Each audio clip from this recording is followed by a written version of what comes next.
Oke, siap-siap ya, karena aturan main penerimaan sekolah di Indonesia bakal ada perubahan besar. Pemerintah baru aja merilis surat edaran resmi buat tahun ajaran 2026-2027. Dan di sini, kita bakal kupas tuntas semua yang perlu kita tahu. Yuk, kita mulai? Nah, sebelum kita ngomongin teknisnya, penting banget buat kita paham kenapa sih ini semua dilakukan. Intinya bukan cuma soal aturan baru, tapi soal menciptakan garis start yang sama buat setiap anak di Indonesia. Tujuannya satu, membangun sistem yang benar-benar adil, terbuka dan mastiin gak ada satu anak pun yang ketinggalan.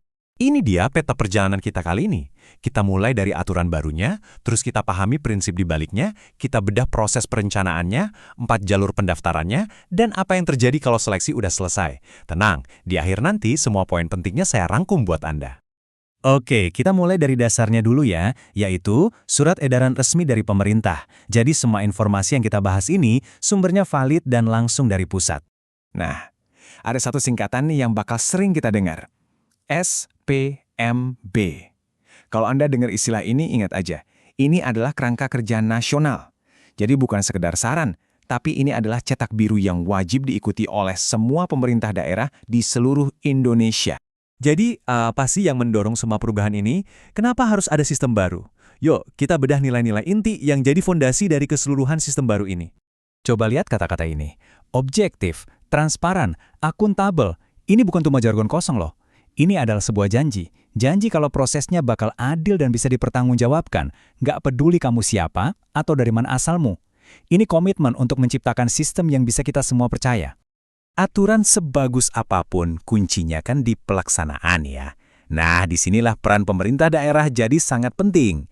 Mereka punya PR besar buat mastiin semuanya siap sebelum gerbang pendaftaran dibuka.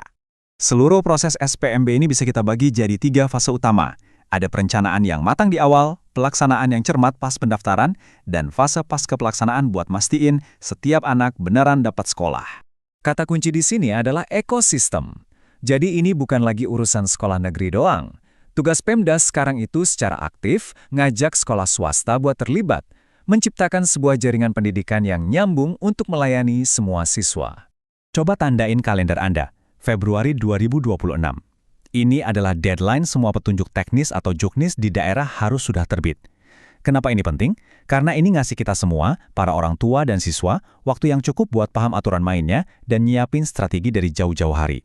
Oke, ini dia nih, bagian yang paling ditunggu-tunggu. Gimana persisnya cara daftarnya? Jadi ada 4 pintu utama yang bisa kita masuki, yuk kita lihat satu persatu.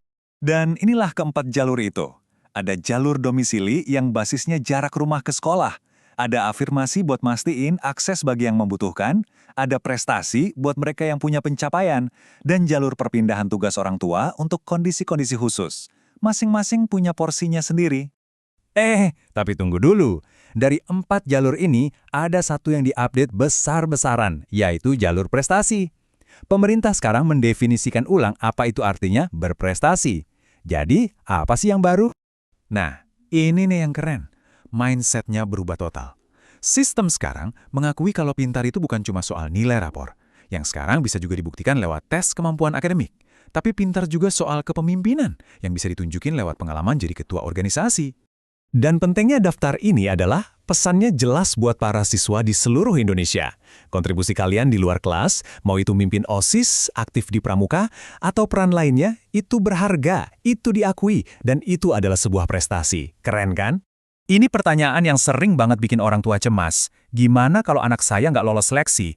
Nah, kabar baiknya, sistem yang baru ini udah punya jaring pengaman buat menjawab kekhawatiran itu.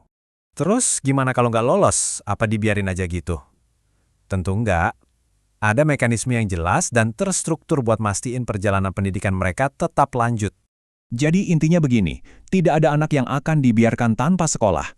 Pemerintah daerah punya kewajiban buat mastiin setiap siswa punya tempat belajar, entah itu di sekolah negeri lain yang masih ada kursi kosong, di sekolah swasta yang jadi mitra, atau pilihan lainnya.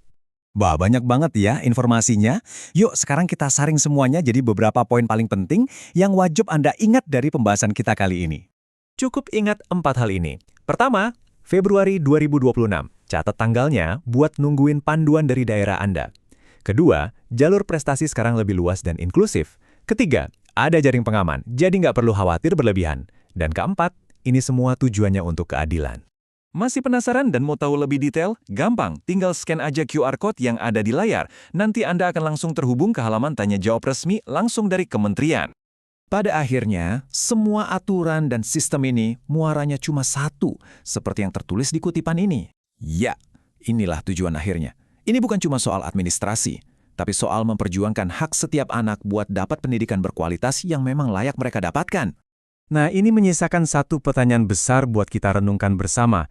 Dengan semua aturan baru ini, mulai dari transparansi sampai definisi prestasi yang lebih luas, apakah ini beneran akan menciptakan arena bermain yang lebih adil buat generasi penerus bangsa kita? Hanya waktu yang bisa menjawabnya.